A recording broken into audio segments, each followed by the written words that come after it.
Hi, yeah, I'm from New Jersey.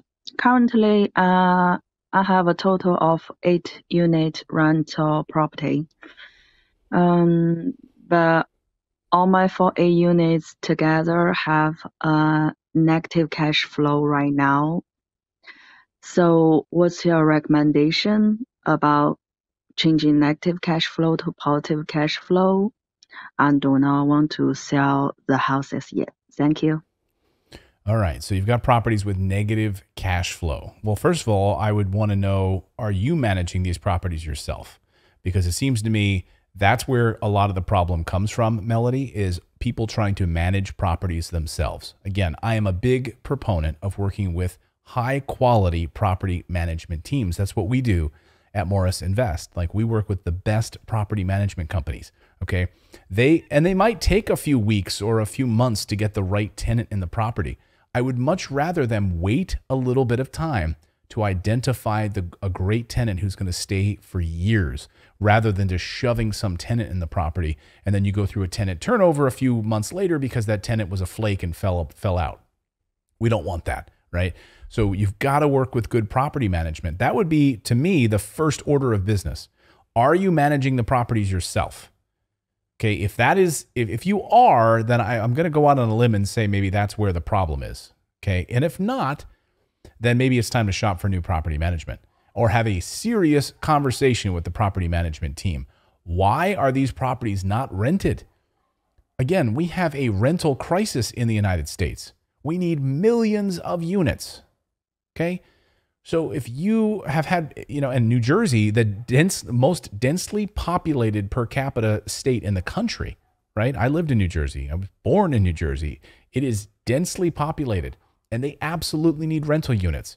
You should not be sitting vacant for a very long time at all in that state.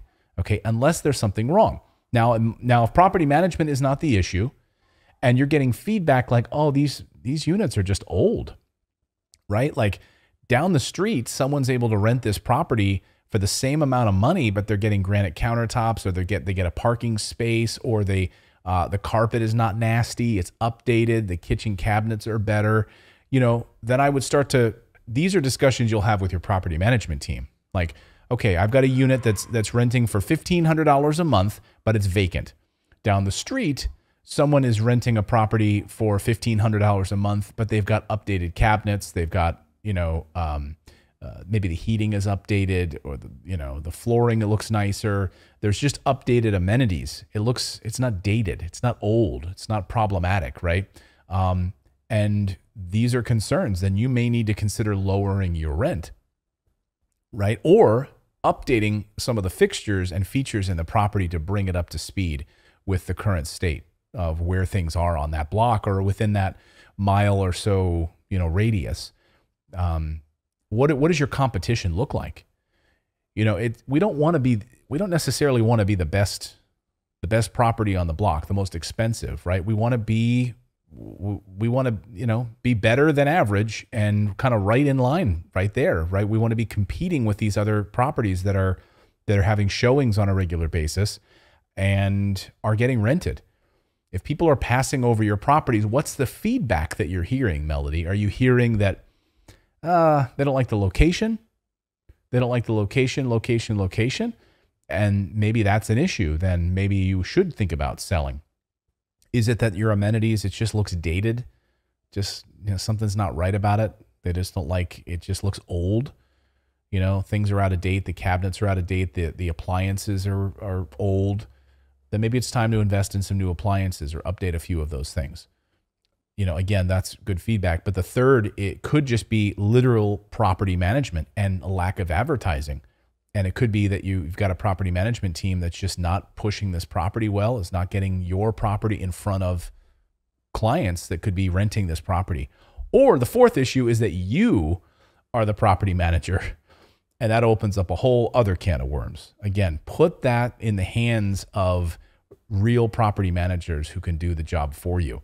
And again, if you're paying 8, 10, 12% a month to the property manager, that's money well spent, because right now you're negative cash flow, right? If you're doing it yourself, what you're doing right now is not working.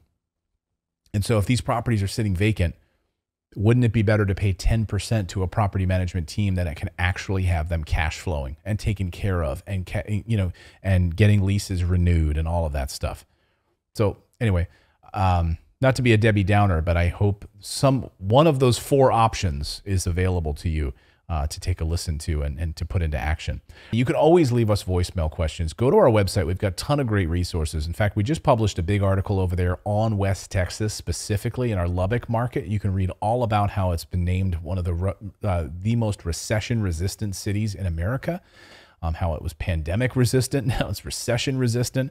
So that's where we're building our properties. Go and check it out. Just come over to our website at morrisinvest.com and click on the little microphone icon right there. That's how you can leave us a voicemail question that we will read here on the show. Now go out there, take action, and become a real estate investor. I believe it's the #1 way to build wealth. We'll see you next time, everyone.